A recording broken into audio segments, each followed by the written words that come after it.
Hello friends, welcome back to my channel. So आज का हमारा टॉपिक है एरिथमिया। इससे पहले के टॉपिक में हम लोगों ने chest pain, heart attack, myocardial infarction ये टॉपिक कवर किए हैं, तो आप वो चैनल पे जाके देख सकते हैं। सो ये हमारा कम्युनिटी हेल्थ नर्सिंग सेकेंड का 20th लेक्चर होने वाला है। तो चलिए शुरू करते हैं। सो डेफिनेशन से स्टार्ट करते हैं। क्या होता है arrhythmia? Arrhythmia is an abnormality in the rate, rhythm और conduction of the heart due to a disturbance in the generation और conduction of electrical impulses. As a result, the heart may beat too fast, tachycardia too slow, bradycardia और irregularly. इसमें क्या होता है, इसमें electrical impulses सही से generate ना होने के कारण जो हार्ट है उसकी रेट, रिदम और कंडक्शन डिस्टर्ब हो जाता है, जिसको क्या बोलते हैं? एरिथमिया बोलते हैं। एज अ रिज़ल्ट, इसका रिज़ल्ट क्या होता है? जो हार्ट रेट है वो बहुत ज़्यादा फास्ट हो सकती है या फिर बहुत स्लो हो सकती है। तो इसमें टैकीकार्डिया भी हो सकता है, फिर ब्रैडीकार्डिया भी हो सकता है। Then types of arrhythmias. Arrhythmias कितने टाइप का होता है? So based on heart rate, tachycardia होता है, ब्रैडीकार्डिया होता है एंड इरेगुलर रिदम। सो सबसे पहले टैकीकार्डिया देखते हैं। टैकीकार्डिया क्या होता है? Heart rate more than 100 beats per minute. जो टैकीकार्डिया है उसमें heart rate more than 100 beats per minute हो जाती है and heart beats faster than normal. जो हार्ट बीट है वो नॉर्मल से फास्ट हो जाती है। नॉर्मल हार्ट बीट कितनी होती है? 60 to 100 beats per minute. Tachycardia में क्या होगा? मोर देन 100 हो जाएगी। सेकेंड है ब्रैडीकार्डिया। इसमें क्या होता है? Less than 60 beats per minute. Heart beat slower than normal. इसमें क्या होगा? नॉर्मल से स्लोअर हो जाएगी heart beat. Then irregular rhythm.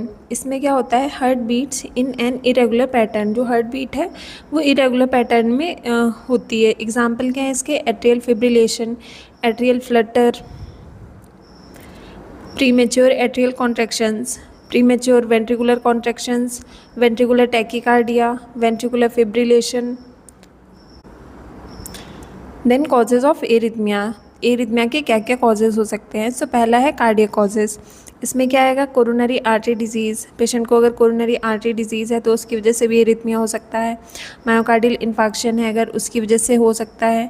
Heart failure है अगर पेशेंट को, तो उसकी वजह से भी उसको एरिथमिया देखने को मिल सकता है। Then cardiomyopathy, valvular heart disease, congenital heart disease. अगर ये सारे कॉजेज़ प्रेजेंट है पेशेंट में तो उसको एरिथमिया देखने को मिल सकता है, या इसमें से कोई भी कॉज अगर प्रेजेंट है तो उसमें एरिथमिया देखने को मिल सकता है। फिर नॉन कार्डियक कॉजेज़ में क्या आएगा? इसमें आएगा इलेक्ट्रोलाइट इम्बैलेंस, जिसमें पोटेशियम अगर कम हो गया है, मैग्नीशियम कम है, तो उसमें भी एरिथमिया देखने को मिल सकता है। थायराइड डिसऑर्डर है अगर पेशेंट में तो उसमें देखने को मिल सकता है। फीवर अगर आ रहा है पेशेंट को तो उसकी वजह से भी एरिथमिया देखने को मिल सकता है। देन स्ट्रेस एंड एनजाइटी, अगर पेशेंट को एक्सेस कैफ़ीन ले रहा है, पेशेंट स्मोकिंग कर रहा है या फिर अल्कोहल ले रहा है तो उसमें भी देखने को मिल सकता है। सर्टेन मेडिकेशंस हो गई जैसे डाइजॉक्सिन हो गया, बीटा ब्लॉकर्स हो गए, एंटी एरिथमिक्स हो गए, अगर ये ड्रग्स ले रहा है पेशेंट तो उसमें भी देखने को मिल सकता है। देन टैकीकार्डिया, तो डेफिनेशन देखते हैं क्या होता है tachycardia. Tachycardia is a condition in which the heart rate exceeds 100 beats per minute in adults. Adults में अगर 100 बीट्स पर मिनट से ज़्यादा हार्ट रेट आ रही है देन इट मीन्स कि उसको टैकीकार्डिया है। कॉजेज़ क्या होते हैं इसके? एंजाइटी एंड स्ट्रेस हो गया, फीवर हो गया, एक्सरसाइज, एक्सेस कैफीन और निकोटीन, हाइपरथायरॉयडिज्म हो सकता है, हार्ट डिजीज़ हो सकती है, सर्टेन कोई भी मेडिकेशंस हो सकती हैं। साइन एंड सिम्टम्स क्या देखने को मिलते हैं इसमें? तो पैल्पिटेशंस, पेशेंट को पैल्पिटेशंस होंगी, चेस्ट में पेन प्रेजेंट हो सकता है, शॉर्टनेस ऑफ ब्रेथ हो सकती है, डिजीनेस, चक्कर आ सकता है उसको, फटीग हो सकती है या सिनकोप, फेंटिंग हो सकती है पेशेंट में। कॉम्प्लिकेशंस क्या होते हैं इसके? तो इसमें डिक्रीज कार्डियक आउटपुट, जो कार्डियक आउटपुट है वो घट जाता है, ब्लड क्लॉट फॉर्मेशन हो सकता है, हार्ट फेलियर के चांसेस बढ़ सकते हैं, सडन कार्डियक अरेस्ट हो सकता है पेशेंट में। देन ब्रेडिकार्डिया, क्या होता है bradycardia? Bradycardia is a condition in which the heart rate is less than 60 beats per minute in adults. अगर एडल्ट्स में 60 बीट्स पर मिनट से कम हार्ट रेट आ रही है देन इट मीन्स कि उसको ब्रेडिकार्डिया है। देन कॉजेज क्या हो सकते हैं इसके? तो साइनस नोड डिसफंक्शन हो सकता है, एवी ब्लॉक हो सकता है, बीटा ब्लॉकर्स हो सकते हैं, कोई भी एंटी हाइपरटेंसिव ड्रग हो सकती है जैसे बीटा ब्लॉकर्स हो गए, कैल्शियम चैनल ब्लॉकर्स हो गए, हाइपोथायरॉयडिज्म, मायोकार्डियल इन्फार्क्शन अगर है पेशेंट को तो उसको भी हो सकता है। देन अगर कार्डियोमायोपैथी है पेशेंट को तो उसमें भी ब्रेडिकार्डिया देखने को मिल सकता है। देन साइन एंड सिम्टम्स क्या होते हैं इसके, तो पेशेंट को फैटीग हो सकता है, वीकनेस हो सकती है, डिजीनेस हो सकता है, लाइट हेडेडनेस हो सकती है, पेशेंट सिनकोप में जा सकता है, शॉर्टनेस ऑफ ब्रेथ हो सकती है पेशेंट में, एंड हाइपोटेंशन देखने को मिलता है। देन कॉम्प्लिकेशंस क्या होते हैं इसके, तो इसमें डिक्रीज कार्डियक आउटपुट, दोनों में ही डिक्रीज कार्डियक आउटपुट हो सकता है, हार्ट फेलियर के चांसेस हो सकते हैं, सेरिब्रल हाइपोपरफ्यूजन हो सकता है, एंड सडन कार्डियक अरेस्ट भी हो सकता है। देन डायग्नोसिस में क्या है, इसमें हिस्ट्री टेकिंग, सबसे पहले पेशेंट की हिस्ट्री लेनी है, ऑनसेट ऑफ सिम्टम्स देखने हैं, कब से उसको सिम्टम्स स्टार्ट हुए हैं। देन प्रीवियस कार्डियक इलनेस देखनी है, किससे पहले कोई कार्डियक इलनेस तो नहीं है पेशेंट में। देन ड्रग हिस्ट्री लेनी है पेशेंट की कि वो कौन सी मेडिकेशन पे है, कोई मेडिकेशन तो नहीं ले रहा है पेशेंट। देन उसकी फैमिली हिस्ट्री देखनी है कि उसकी फैमिली में कोई ऐसी कार्डियक हिस्ट्री है या फिर नहीं। देन फिजिकल एग्जामिनेशन करना है जिसमें पल्स रेट देखेंगे, रिदम देखेंगे, बीपी चेक करेंगे, रेस्पिरेटरी रेट देखेंगे, ऑक्सीजन सैचुरेशन देखेंगे, उसके वाइटल्स चेक करेंगे एंड फिजिकल एग्जामिनेशन करेंगे पेशेंट का। देन इन्वेस्टिगेशंस में क्या क्या करेंगे, तो इसमें ईसीजी गोल्ड स्टैंडर्ड टेस्ट होता है ईसीजी, अगर किसी पेशेंट को एरिथमिया है। देन होल्टर मॉनिटरिंग कर सकते हैं, इवेंट रिकॉर्डर यूज कर सकते हैं, इकोकार्डियोग्राफी कर सकते हैं, एंड इलेक्ट्रोफिजियोलॉजिकल स्टडी कर सकते हैं पेशेंट की। ब्लड टेस्ट करवा सकते हैं जिसमें इलेक्ट्रोलाइट्स चेक करेंगे, थायराइड फंक्शन टेस्ट करेंगे, तो ये सारे टेस्ट कर सकते हैं। देन जनरल मैनेजमेंट क्या करेंगे, तो इसमें असेसमेंट करना है, सबसे पहले डिटरमाइन हीमोडायनेमिक स्टेबिलिटी की पेशेंट हीमोडायनेमिकली स्टेबल है या फिर नहीं। देन मॉनिटर करेंगे pulse, BP, respiratory rate, oxygen saturation. Then continuous ECG monitoring करेंगे पेशेंट की।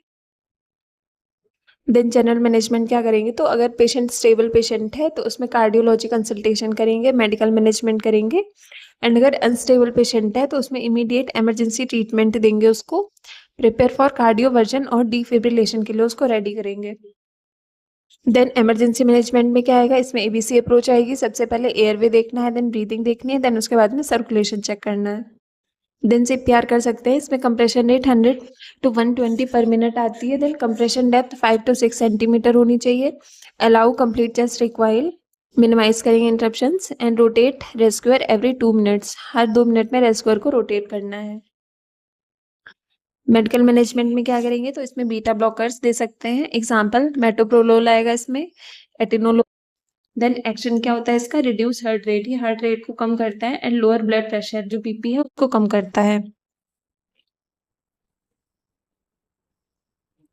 देन कैल्शियम चैनल ब्लॉकर्स दे सकते हैं, ये सारी एंटी हाइपरटेंसिव ड्रग्स होती हैं, एग्जाम्पल क्या आएगा इसमें, वेरापेमिल आएगा, डिल्टिएचम आएगा। इसका एक्शन क्या होता है, स्लो करता है एवी नोड कंडक्शन, जो एवी नोड का कंडक्शन है उसको स्लो करता है, एंड कंट्रोल हार्ट रेट को कंट्रोल करता है। देन एंटी एरिथमिक ड्रग्स, इसमें क्या आएगा, एग्जाम्पल में एमिओडेरॉन एंड सोटालोल। इसका एक्शन क्या होता है, restore and maintain normal heart rhythm, जो नॉर्मल हार्ट रिदम होती है उसको मेंटेन करता है। देन एडिनोसिन आ सकता है, used for paroxysmal supraventricular tachycardia, जो पैरोक्सिस्मल सुप्रावेंट्रिकुलर टैकीकार्डिया होता है उसके लिए यूज किया जाता है एडिनोसिन। देन इसका एक्शन क्या होता है, रैपिडली स्लो हार्ट रेट, ये हार्ट रेट को स्लो करता है। ब्रेडिकार्डिया मैनेजमेंट कैसे करते हैं, तो इसमें एट्रोपिन देते हैं, ये फर्स्ट लाइन ड्रग होती है, ब्लॉक करती है विगल स्टिमुलेशन को, इंक्रीज करती है हार्ट रेट को। देन सेकंड है आइसोप्रोटेनॉल, इसमें क्या होता है, used if atropine is ineffective, अगर एट्रोपिन इनफेक्टिव है तो फिर आइसोप्रोटेनॉल यूज करते हैं। देन स्टिमुलेट बीटा रिसेप्टर्स, ये बीटा रिसेप्टर जो है उनको स्टिमुलेट करती है, एंड इंक्रीज हार्ट रेट को इंक्रीज करती है। Then management of atrial fibrillation and atrial flutter, इसमें एंटीकोगुलेंट्स देते हैं, इसके एग्जांपल्स हैं वारफेरिन एंड डेबिगेट्रन, एपिक्साबेन। इसके पर्पस क्या होते हैं, प्रिवेंट करता है थ्रोम्बस फॉर्मेशन को प्रिवेंट करता है, रिड्यूस करता है स्ट्रोक का risk. Then rate control drugs क्या होती हैं, बीटा ब्लॉकर्स दे सकते हैं, कैल्शियम चैनल ब्लॉकर्स दे सकते हैं, डाइजॉक्सिन दे सकते हैं। रिदम कंट्रोल ड्रग्स में क्या आएंगी, इसमें फ्लेकेनाइड आएगी, देन प्रोपेफेनॉन आएगी। वेंट्रिकुलर एरिथमियास, इसमें एमिओडेरॉन दे सकते हैं, drug of choice for many ventricular arrhythmias के लिए ड्रग ऑफ चॉइस होती है एमिओडेरॉन, ये क्या करती है, रिस्टोर करती है नॉर्मल रिदम को। Then lidocaine used in acute ventricular tachycardia, अगर पेशेंट में एक्यूट वेंट्रिकुलर टैकीकार्डिया देखने को मिल रहा है तो फिर लिडोकेन यूज कर सकते हैं। स्टेबलाइजेस मायोकार्डियल सेल्स, जो मायोकार्डियल सेल्स होते हैं उनको स्टेबलाइज करता है। देन नर्सिंग मैनेजमेंट क्या करेंगे, तो इसमें assess heart rate and rhythm regularly, heart rate को रेगुलरली मॉनिटर करना है, कंटिन्यूस ईसीजी मॉनिटरिंग करनी है, मॉनिटर वाइटल साइंस मॉनिटर करने हैं, एडमिनिस्टर करनी है जो भी प्रिस्क्राइब्ड मेडिकेशंस हैं, provide oxygen therapy if required, monitor electrolyte levels and observe for sign of decrease cardiac output. Then nursing management में और क्या कर सकते हैं इसमें, तो कीप इमरजेंसी इक्विपमेंट रेडी, जो भी इमरजेंसी इक्विपमेंट है उनको रेडी रखना है, पेशेंट की एंजाइटी रिड्यूस करनी है, रिश्योर करना है पेशेंट को, एंड एजुकेट करना है पेशेंट को मेडिकेशन के बारे में, उसके डिजीज कंडीशन के बारे में, एंड एडवाइस स्मोकिंग सीजेशन, उसको स्मोकिंग रोकने के लिए बोलना है, स्मोकिंग सीजेशन के लिए बोलना है उसको। Then limit caffeine and alcohol intake, patient को बोलना है कैफीन और अल्कोहल इनटेक कम करे, एंड रेगुलर फॉलोअप के लिए उसको एनकरेज करना है। देन कॉम्प्लिकेशंस क्या हो सकती हैं इसकी, तो इसमें स्ट्रोक हो सकता है पेशेंट को, हार्ट फेलियर देखने को मिल सकता है, थ्रोम्बो एम्बोलिज्म देखने को मिल सकती है, कार्डियोजेनिक शॉक में जा सकता है पेशेंट, सडन कार्डियक अरेस्ट हो सकता है पेशेंट में, एंड सडन कार्डियक डेथ हो सकती है पेशेंट की। प्रिवेंशन कैसे कर सकते हैं, एरिथमिया को कैसे प्रिवेंट कर सकते हैं, तो control hypertension and diabetes, patient को हाइपरटेंशन या फिर डायबिटीज है तो उसको कंट्रोल करना है, stop smoking and alcohol, then limit caffeine intake, इसको लिमिट करना है, इलेक्ट्रोलाइट बैलेंस को मेंटेन करके रखना है, रेगुलरली एक्सरसाइज करनी है, eat a heart healthy diet, patient को बोलना है एक हार्ट हेल्दी डाइट खानी है, ज़्यादा तली भुनी चीज़ें नहीं खानी है, एंड रिड्यूस स्ट्रेस, पेशेंट को बोलना है स्ट्रेस रिड्यूस करो, योगा मेडिटेशन के लिए बोल सकते हैं पेशेंट को। देन रेफरल में क्या है, refer the patient to a higher centre और cardiologist in the following situations, मतलब इन सिचुएशंस में पेशेंट को हायर सेंटर पे रेफर करना है। अगर पेशेंट में परसिस्टेंट हाई ब्लड प्रेशर देखने को मिल रहा है, patient presenting with chest pain, shortness of breath, palpitation और fatigue should be referred by the community health nurse for further evaluation and management. अगर पेशेंट में चेस्ट पेन देखने को मिल रहा है, शॉर्टनेस ऑफ ब्रेथ देखने को मिल रही है, पल्पिटेशंस देखने को मिल रहा है, फैटीग है, तो फिर कम्युनिटी हेल्थ नर्स को तुरंत उसको हायर सेंटर पे रेफर कर देना है। देन परसिस्टेंट और recurrent arrhythmias requiring specialist assessment, अगर परसिस्टेंट या फिर रिकरेंट बार बार एरिथमिया हो रहा है तो इसमें स्पेशलिस्ट की असेसमेंट की जरूरत होगी। Then patients needing advance cardiac investigations और specialised treatment. So thank you दोस्तों, आज हम लोगों ने एरिथमिया टॉपिक कवर किया जिसमें हम लोगों ने डेफिनेशन देखी, कॉजेज देखे इसके, देन इसके टाइप्स देखे जिसमें टैकीकार्डिया देखा, ब्रैडीकार्डिया देखा, इरेगुलर रिदम देखी, देन उसके कॉजेज देखे हम लोगों ने, साइन एंड सिम्टम्स देखे, देन इसके डायग्नोसिस देखा हम लोगों ने, ट्रीटमेंट देखा, प्रिवेंशन देखा, नर्सिंग मैनेजमेंट और रेफरल कवर किया है। सो फिर मिलते हैं नेक्स्ट वीडियो में। सो आज के लिए इतना ही। अगर आपको मेरा वीडियो पसंद आया तो प्लीज़ लाइक शेयर और सब्सक्राइब ज़रूर करें। धन्यवाद।